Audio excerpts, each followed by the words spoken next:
One thing to look out for when you're riding out on the trail are gopher holes, especially here in Arizona. I'm not sure where else in the United States or in the world there are a lot of gopher holes, but there are many, many gophers down here in the southeast valley of the Phoenix Valley and Santan Valley.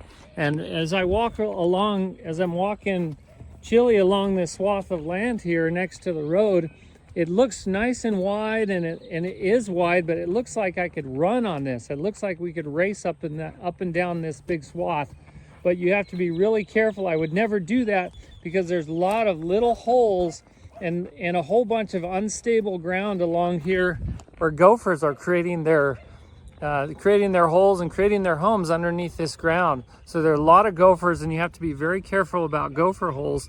And when I'm walking along with gopher holes, if I see a lot of upturned dirt, I might get off and walk in that area just in case you hit a really, really deep spot where your horse might go down, even if he's just walking.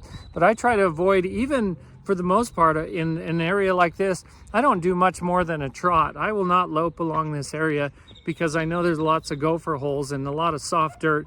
If I'm loping along, that's just too fast, and he might trip and go down in this area. And I've had horses, even while they're walking, almost trip and go down in this area because of gopher holes.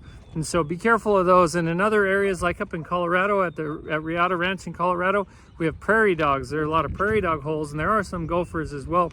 But prairie dog holes, those big holes, they're a little easier to see, but when there's tall grass or it's wintertime, those can be super dangerous as well. We had a bull one time break his leg because he slipped down in one of those holes, and we've had horses get hurt in those holes as well. So watch out for holes in the ground, prairie dog holes, gopher holes, any kind of holes, squirrel holes, anything that might cause your horse to trip. Be careful about the holes and the soft places in the dirt where your horse might go down. Even though it's a big swath of land and it looks like it's a nice field to run in, be careful about doing that because you might hit a hole and go down. Be safe out there. Have a good day.